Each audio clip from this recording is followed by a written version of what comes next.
Ողջույն բոլորին, այսօր իմ երգող խոհանոցում ես պատրաստում եմ շերտավոր խմորով գաթա և այն ինչպես միշտ ես համեմելու եմ մի գեղեցիկ երգով և մեծ սիրով։ Քանի որ իմ մանկության ընկերուհին այսօր պետք է գար մեր տուն, ում չէի տեսել շատ երկար տարիներ և առաջին անգամ էր գալու մեր տուն, ես որոշեցի խմորեղեն պատրաստել և քանի որ իմ սառցախցիկում միշտ կա շրտավոր խմորի գնդեր, իմ գործը հեշտանում է այս պարագայում և ես որոշեցի թխել գաթա։ Ինձ մնում էր միայն խորից պատրաստել 150 գրամ կարագը, 1 բաժակ շաքարավազը, ալյուրը և վանիլը խառնելուց հետո ես ստացա շատ համեղ փխրուն խորից և սկսեցի գաթաները ձևավորել։ Քանի որ ընկերուհիս առաջին անգամ էր գալու մեր տուն, նրա համար մի փոքր նվեր էլ մտածեցի։ Իմ ձեռքով նկարազարդեցի մի ափսե, կենաց ծառ նկարեցի և նրա անվան սկզբնատառը թռչնատառի տեսքով վրան պատկերեցի։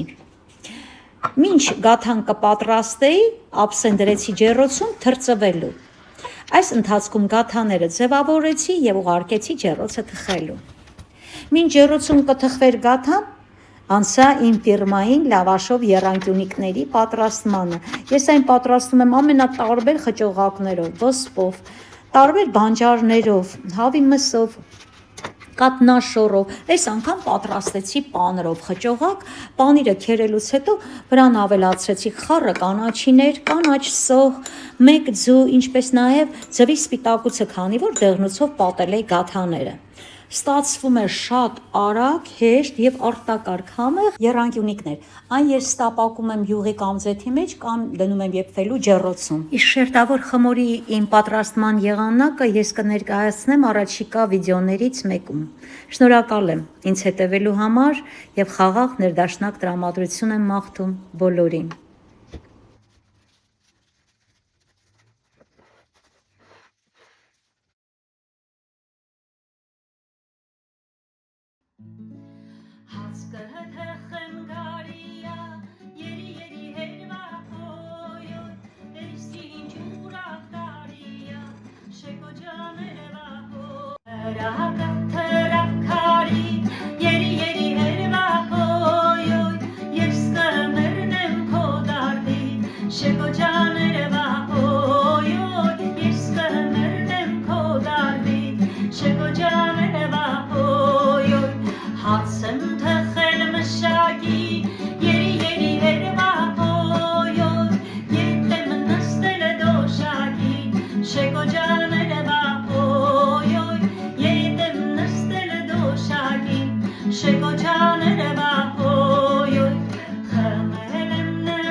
Շնորհակալություն, որ իմ հետ եք, սիրելի բարեկամներ,